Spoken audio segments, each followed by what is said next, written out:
Assalamualaikum warahmatullahi wabarakatuh. Waalaikumsalam warahmatullahi. Pak Said, dalam kesempatan yang bahagia ini kita akan membahas tema yang cukup berat sebenarnya, yaitu tasawuf sebagai solusi kehidupan modern. Sebelum kita lanjutkan mengenai tasawuf, sebenarnya di episode sebelumnya sempat kita bahas gitu mengenai tasawuf. Mungkin bagi pemirsa yang baru saja bergabung nih, mungkin masih penasaran, masih bingung apa sih sebenarnya tasawuf, mungkin bisa dijelaskan. Pertama kali orang yang mendefine tasawuf adalah seorang sufi besar, namanya Imam Abu Mahfud Ma'aruf Al-Karhi, wafat tahun 200 Hijriah.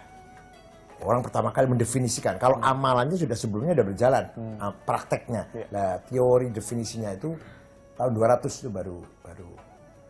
baru kita dengar. Kata beliau, tasawuf adalah al-akhdhu bil haqa'iq wal ya'su mimma fi aidil khala'iq. Apa artinya? Berusaha mencari hakikat, mencari kebenaran, berpaling dari kepalsuan. Padahal di dunia ini 99,9% palsu. Nah itu hindari tuh kepalsuan, cari kebenaran. Kepalsuan sangat banyak sekali. Kadang kita tutupi dengan simbol-simbol keaslian, simbol-simbol kebaikan. Misalkan saya pakai kopiah hitam biar dikatakan kiai, ustadz. Pakai gamis biar dikatakan supaya orang Islamnya taat, Islamnya baik. Orang jidatnya hitam. Itu mah kepalsuan semua itu. Berhasil, tasawuf itu adalah mencari, menggapai, berusaha menggapai kebenaran yang sebenar-benarnya, berpaling dari kepalsuan. Nah, yang paling benar adalah nilai-nilai akhlakul karimah yang telah diberi contoh oleh Al-Quran dan oleh Nabi Muhammad SAW. Oke, kaitannya dengan kehidupan sekarang. Bagaimana bertasawuf dalam kehidupan modern seperti saat ini? Seperti sudah saya katakan, orang hidup di zaman modern ini jauh lebih membutuhkan nilai-nilai tasawuf daripada nenek moyang kita. Kalau dulu mungkarat maksiat masih terbatas. Orang mau melakukan dosa harus pergi dari rumah agak jauh. Sekarang, atau bisa melihat saja, nggak usah melakukan. Melihat maksiat, melihat film porno, itu saya harus keluar tuh. Keluar cari teman yang punya filmnya, baru berfilm namanya. Ya. Tapi sekarang, di kamar tidurnya bisa buka ya, cari di internet. Nah itu berarti orang sekarang lebih membutuhkan nilai-nilai tasawuf sebagai nilai ruhani kita, pengendali keruhanian kita, lebih butuh daripada nenek moyang kita. Godaannya lebih berat sekarang dibandingkan zaman dulu ya? Dulu, pejabat dulu. Waktu itu dulu barangkali orang punya mobil Holden sudah bagus sekali. Orang punya sepeda motor, misalkan zaman dulu namanya mereknya BSA. BSA. Itu udah bangga sekali. Orang punya sawah, punya padi yang satu kamar atau dua kamar, udah kaya, udah bersyukur. Alhamdulillah, padi saya udah panen, sawah saya panen, sudah menghasilkan padi dua kamar, dua kamar itu 2 ton, kata 20 kintal, udah bersyukur. Sekarang orang punya uang 1 miliar belum bersyukur. Sampai kapan tuh? Sampai hatta zurtumul maqabir, sampai kamu akan masuk ke liang kubur baru berhenti. Alhaakumut takatsur, kamu diperlena, dilupakan dengan memperbanyak kekayaan, perbanyak harta, sampai lupa segalanya. Sudah punya uang 1 miliar kurang, punya 2 miliar kurang, punya 10 miliar kurang, punya 100 miliar kurang. Terus hatta zurtumul maqabir, kalau dikubur, dibungkus kain kafan 2 meter, 3 meter baru selesai, baru berhenti. Nah artinya orang yang hidup di zaman materialistik ini, di zaman yang sangat maju, baik itu maju dalam bidang teknologi, maju dalam bidang penampilan kemewahan, ini justru sangat membutuhkan rem, ya, kendali, yaitu nilai tasawuf. Seperti yang saya katakan tadi, selektif, yaitu wara dalam ajaran tasawuf, selektif, yang halal kita ambil, yang tidak halal jangan diambil. Kemudian zuhud yang meringankan kecintaan kita terhadap dunia harta. Harta jangan dicintai banget lah. Ada yang lebih besar. Ikhlas, ketulusan kita terhadap agama kita, bangsa kita. Bukan semata-mata cari uang atau cari keuntungan materi. Apalagi misalnya sabar. Waduh, itu ajaran tasawuf itu sabar itu. Nilai tasawuf yang paling prinsip juga sabar. Sabar ketika kita menjalankan kebenaran. Sabar ketika kita menahan diri dari kesalahan, kejahatan, penyimpangan. Itu juga butuh sabar. Nah, orang sekarang kalau nggak sabar ya sudah, salah semua nanti perilakunya. Kalau nggak sabar, ada uang numpuk ya langsung kayaknya diambil. Itu termasuk nggak sabar juga, Pak. Ya, enggak, ya, iya tidak sabar dong. Oke, tadi sempat disebutkan bahwa semakin sini godaan semakin berat, Ya, terutama dari sisi teknologi, Ya, Pak. Sementara kan kehidupan sekarang ini, pekerjaan kita tidak bisa lepas dari teknologi. Ya. Bagaimana untuk meminimalisir begitu, Pak, pengaruh gadget bagi kehidupan kita? Gini saja, kalau kita akan menjalankan hal yang jelek misalkan, bayangkan orang tua kita, ayah dan ibu kita melihat, kira-kira nggak jadi, Pak. Misalkan saya mau mencuri, mau korupsi nih. Kok ibu kok tahu, ibu saya almarhum misalkan, saya bayangkan, ibu saya tahu, saya kira mundur itu, surut, nggak jadi korupsi itu. Nah coba, itu baru membayangkan kehadiran almarhum. Lebih-lebih kalau kita bayangkan Allah melakukan. Memang bukan membayangkan, memang Allah tahu kok. Kalau kita yang punya beriman ya mau berbuat salah takut pada Allah. Kalau masih belum bisa membayangkan Allah, bayangkan ibu. Bayangkan orang paling Anda segani siapa? Saya kan ada berbuat jahat kok, ada si A yang saya segani. Saya kira kita mundur dari yang kita lakukan. Nah lama-lama kita bukan hanya membayangkan, kita yakin Allah melihat. Yakin tuh kita Allah melihat. KPK nggak tahu, polisi nggak tahu, jaksa nggak tahu, Allah yang tahu. Barang siapa berbuat sekecil apapun baik atau buruk, ditutupin atau dirahasiakan, Allah pasti melihat dan akan membalasnya. Oke, kalau bisa kita singgung lagi sedikit mengenai tasawuf. Tasawuf ini berusaha mencari hakikat, menggapai kebenaran untuk menghindari kepalsuan gitu ya. Dan seperti yang terjadi saat ini banyak sekali kepalsuan. Oleh karena itu memang orang yang hidup di zaman modern ini butuh direm dengan cara bertasawuf begitu Pak ya. Oke, kami akan kembali lagi dalam Risalah. Tetaplah bersama kami.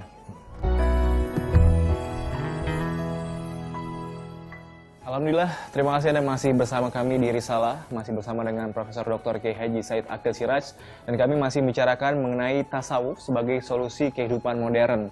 Tadi sempat disinggung memang banyak sekali Pak Said ya, problematika yang terjadi di era modern ini. Dan sempat disinggung juga bahwa tasawuf ini sebenarnya sebagai solusi untuk kehidupan bermodern. Sebenarnya ada nggak sih Pak dalilnya yang menunjukkan bahwa tasawuf ini sebagai solusi begitu?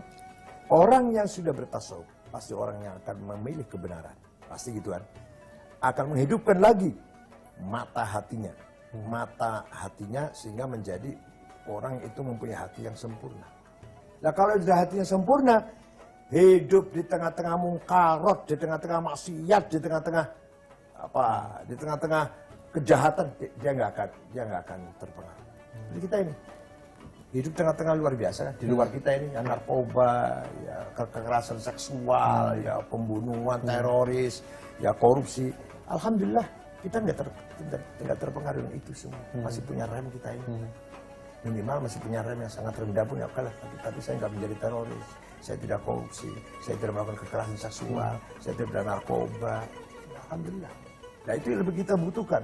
Apalagi orang sekarang yang uangnya banyak, kesempatan gampang, fasilitas mudah sekali menyimpang. Nah itu membutuhkan tasawuf. Musa kecil, Musa bayi, dipelihara oleh seorang perempuan namanya Asia, istrinya Fir'aun. Abses. Di dalam istana Fir'aun isinya apa? Kekufuran, kemusyrikan, maksiat, mungkarat, minum-minuman, mabok-mabokan, ya zina, ya telanjang, ya orang nyembah Fir'aun, rakyatnya menyembah, mencium kakinya Fir'aun. Nabi Musa begitu melek, itu begitu punya akal lah, melihat itu semua. Tapi karena Nabi Musa, karena Musa kecil ini dipelihara oleh mar'atun sholihah, mukminah, abidah, taqiyah, dipelihara oleh Siti Asia yang bertakwa, yang beriman, yang sholihah, beribadah. Musa jadi kafir enggak? Tidak. Musa jadi perilakunya Musa maksiat, mungkarat tidak? Tidak. Padahal dia hidupnya di tengah-tengah itu. Di tengah-tengah istana Fir'aun, di dalamnya istana Fir'aun yang isinya seperti itu. Musa jadi nabi malah. Malah menyuarakan kebenaran. Malah menyuarakan pembelaannya terhadap kezaliman. Memberantas kezaliman. Pembelaan terhadap rakyat yang dizalimin, melawan Fir'aun. Justru pada hidupnya di dalam itulah salah satu contoh nilai tasawuf, imam kebenaran. Boleh orang mengatakan iya semuanya, terhadap kejahatan, saya sendiri berani mengatakan tidak, reject, no. Itu tasawuf namanya. Semua orang Muslim mengatakan tidak. Tapi karena itu benar, saya mengatakan iya. Jadi memang tasawuf ini mutlak diperlukan gitu Pak, jelas apalagi dong. di zaman era modern ini. Iya. Untuk urgensi akhlak tasawuf sendiri terhadap masyarakat modern sendiri seperti apa Pak Nah, melihatnya? ketika saya dipuji, banyak orang muji-muji saya, mengeluh-elukan, menghormati saya, cium tangan saya, karena saya ketua PBNU, saya tidak berubah, tidak sombong, tidak bangga, tidak wah, tidak merasa luar biasa diri saya istimewa, enggak, biasa. Ketika orang mencaci maki, menghina, menjelek-jelekin saya dengan medsos, dengan melalui Twitter, media sosial, saya tidak minder, saya tidak kecil hati, saya tidak surut dari apa yang saya lakukan. Itu adalah tasawuf. Jangan karena dipuji kemudian kita kehilangan kendali, bangga. Ketika kita banyak yang membenci, dicaci maki, tidak ada teman, tidak banyak teman. Alhamdulillah, kita alhamdulillah sekarang nggak ada teman, jadi jarang menggunjing orang, jarang omong kosong yang nggak ada artinya duduk-duduk dengan teman. Dulu banyak teman, aduh waktu banyak terbuang. Sekarang lebih banyak lagi waktu untuk baca Quran, sholat dengan keluarga daripada banyak teman tapi hanya omong kosong. Kalau lagi banyak teman, lagi banyak yang puji, alhamdulillah saya punya banyak teman ya. Jadi kita ini ya dipercayalah orang kita ini. Saya dipercayalah orang, teman-teman pada datang tiap hari banyak tamunya. Alhamdulillah, nikmat dari Allah itu semuanya. Nah itu begitu dasarnya. Ketika banyak teman jangan sombong, ketika tidak ada teman ditinggal jangan kecil hati. Semuanya baik. Ya. Fa'asa an takrahu syai'an wa huwa khair lakum wa asa an tuhibbu syai'an wa syarrun lakum. Al-Qur'an. Jangan-jangan kamu benci sesuatu itu lebih baik bagi kamu menurut Allah. Dan jangan-jangan sesuatu yang bagi kamu baik itu tidak baik bagi kamu. Jangan-jangan. Jadi misalkan kita punya istri galak, cerewet punya istri, kan kesel tuh. Tapi siapa tahu justru disitulah keberhasilan kita berumah tangga punya istri yang seperti itu. Inginnya ganti istri yang tidak cerewet, belum tentu. Kamu menjadi orang berhasil ketika ganti istri yang seperti yang inginkan, seperti yang kamu inginkan, belum tentu. Fa'asa an takrahu syai'an wa khair lakum. Sesuatu yang kita benci, siapa tahu di belakangnya ada kebaikan. Sesuatu yang kita senang, di belakangnya siapa tahu ada ketidakbaikan.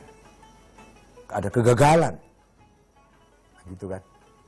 Semuanya ada hikmahnya. Nah itu namanya memahami hakikat tadi itu. Dalam rangka belajar memahami hakikat.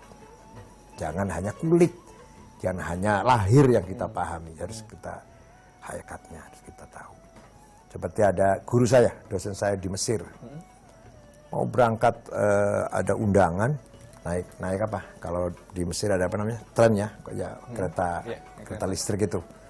Ya, ada orang gila bawa full itu apa kacang yang sudah dimasak, kacang sudah bubur kacang lah. Kalau kita bubur kacang, tapi kalau di sana asin rasanya atau menjadi lauk. Kalau kita menjadi bubur kacang yang manis. Itu tumpah di pakaiannya guru saya, kotor, sehingga balik lagi nggak jadi naik kereta itu. Ternyata kereta itu tabrakan. Tadi ada kecelakaan dan banyak yang mati. Itu tahun 83 itu. Tahun 83 ya. Nah itu. Siapa tahu sesuatu yang kita bayangkan baik ternyata buruk, sesuatu yang kita anggap buruk ternyata baik. Oke, kita simpulkan sedikit Pak Said, tasawuf ini memang mutlak diperlukan dalam masyarakat modern karena memang godaan di masyarakat modern ini banyak sekali, mulai dari teknologi dan lain-lain. Lalu kemudian akhlak tasawuf, ini tadi disebutkan tidak merasa bangga ketika dipuji, kemudian tidak merasa kecil ketika dicaci, dan yang jelas harus tetap sabar begitu ya. Oke, kami akan segera kembali dalam Risalah, tetaplah bersama kami.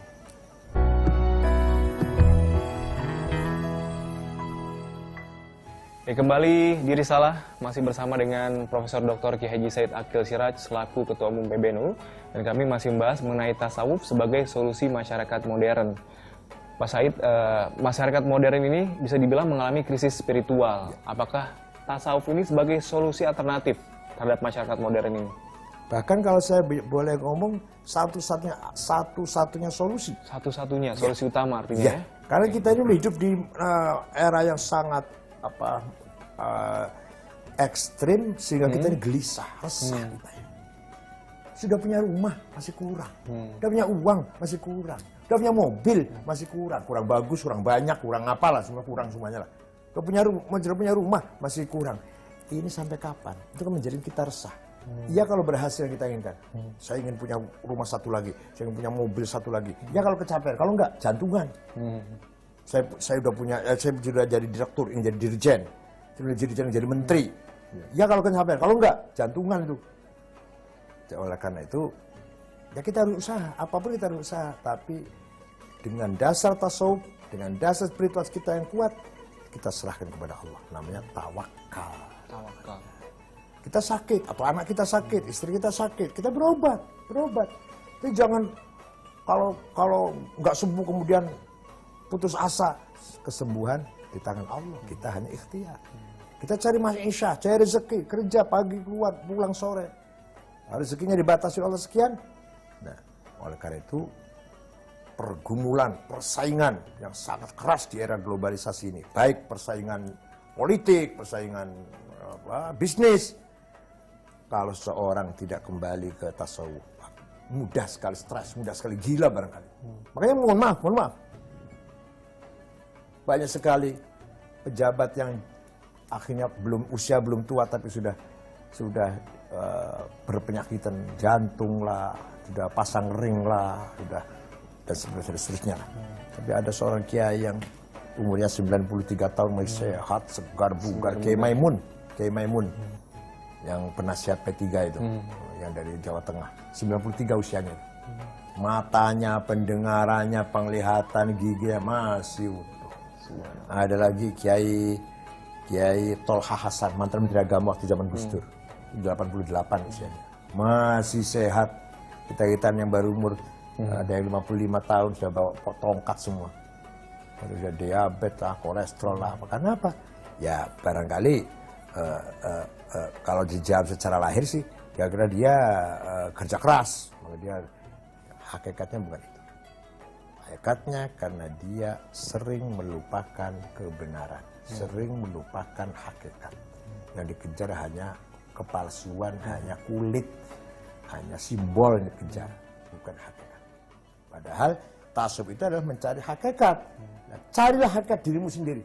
Cari dulu, temukan dulu hakikatmu. Siapa sih kamu itu? Kita ini siapa? Kita harus punya kepribadian yang kita kenali diri sendiri. Itu ketika orang sudah mengenal dirinya, maka akan lahir percaya diri.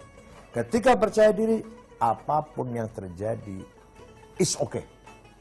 Artinya tidak mempengaruhi saya sedikit pun. Mau banyak pujian, mau banyak cacian, mau dagangnya lagi untung, mau dagangnya lagi bangkrut. Enggak merubah prinsip. Itu. Dengan mudahnya korupsi, dengan mudahnya kesempatan berkorupsi. Punya benteng tasawuf tidak gampang korupsi. Dengan mudahnya maksiat, gampang sekali kan kita maksiatnya. Tapi ada pertahanan tasawuf, kita tidak maksiat. Oke, menurut Pak Said sendiri peranan tasawuf dalam dunia modern seperti apa? Ya tadi, kalau memang kita masyarakat modern masih punya nilai-nilai tasawuf, insya Allah kita tidak menjadi masyarakat yang hedonis, egois, materialis. Insya Allah. Tetap menjadi masyarakat yang berbudaya, berakhlak, bermoral. Kesuksesan lahir kita capai, tapi prinsip budaya kita tidak luntur. Agama kita tidak luntur. Budaya harus kita capai. Kemajuan harus kita capai. Itu harus punya prinsip-prinsip tasawuf tadi. Oke, meskipun hakikatnya sebenarnya semua manusia, semua makhluk sama begitu sama, ya? iya, Untuk bisa. beribadah kepada Allah begitu. Iya, semua bisa. Asal ada kemauan apa enggak. Semua orang bisa maksiat, tapi tidak semua orang maksiat. Tergantung kitanya kok. Baik atau buruk. Saya pun punya kesempatan seandainya berlaku maksiat, mau judi, mau diskotik, mau apa, saya kan bisa. Saya tidak. Dari saya sendiri, bukan karena takut siapa-siapa. Nah, sebaliknya ada orang sebenarnya bisa mencegah dirinya, tapi tidak. dia malah mengikuti hawa nafsunya. Ada kesempatan apa aja dia ambil, yang penting masuk, yang penting dapat banyak. Padahal kalau menahan diri kan bisa itu, semua orang nggak bisa. Itu namanya orang terhanyut oleh hawa nafsunya. Oke, artinya tasawuf ini sebagai tingkatan spiritual tertinggi, Ya, sebenarnya ya. semua orang bisa melakukan, Bisa melakukan. gitu ya. Asal ada niat, Ada mau apa enggak ya? asal mau mencoba gitu ya. Ya mau apa enggak ya? Oke. Memang butuh latihan pedih, berat. Ya coba bayangkan misalkan saya jadi pejabat, ada orang pejabat lah, mau korupsi pasti bisa. Anggarannya ada yang sampai misalkan yang 42 triliun, yang 75 triliun kan DKI itu, DKI yang 75 triliun. Luar biasa Pak ya. Ya coba, masa nggak bisa korupsi? Masa bisa ngambil di kita aja bisa? Kan bisa saja, siapapun bisa. Siapapun bisa korupsi dan siapapun bisa tidak korupsi, tergantung kitanya. Siapapun bisa korupsi, uang banyak. Cari-cari aja alasan, cari-cari aja untuk program apa fiktif. Ambil kita lah, kalau 92 miliar nggak kelihatan lah, udah di 75 triliun kok. Tapi siapapun juga bisa tidak korupsi. Bisa jadi orang baik, biasa, siapapun.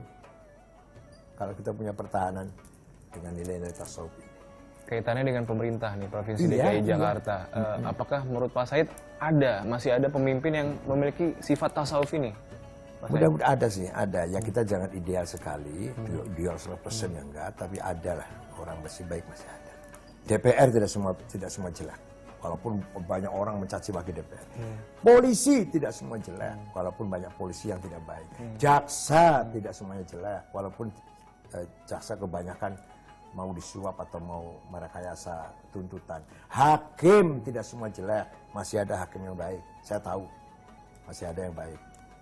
Hakim yang tidak mau disuap, hakim yang tidak mata duitan, masih banyak. Oke, baik. Terima kasih Pak Said untuk perbincangannya tentang tasawuf. Mudah-mudahan pemirsa yang di rumah semakin tercerahkan begitu Pak Said. Dan kalau boleh saya simpulkan lagi, satu-satunya solusi utama karena kita hidup di dunia yang ekstrim ini adalah tasawuf ya. Ya. Jadi bukan solusi alternatif lagi, tapi solusi utama. Dan dengan dasar tasawuf kita harus bertakwa dan juga berikhtiar. Dan jika kita punya benteng tasawuf, maka tidak tergoda untuk menjadi hedonis begitu. Ya. Atau agama kita akan menjadi lebih kuat. Ya, dan mudah-mudahan Allah Subhanahu wa taala terus memberikan hidayah demi hidayah bagi seluruh umatnya. Ya, insya Allah kita akan bertemu lagi di episode selanjutnya dalam episode Risalah Informasi Islami Jiwa Muslimin Sejati. Wassalamualaikum warahmatullahi wabarakatuh. Waalaikumsalam warahmatullahi wabarakatuh.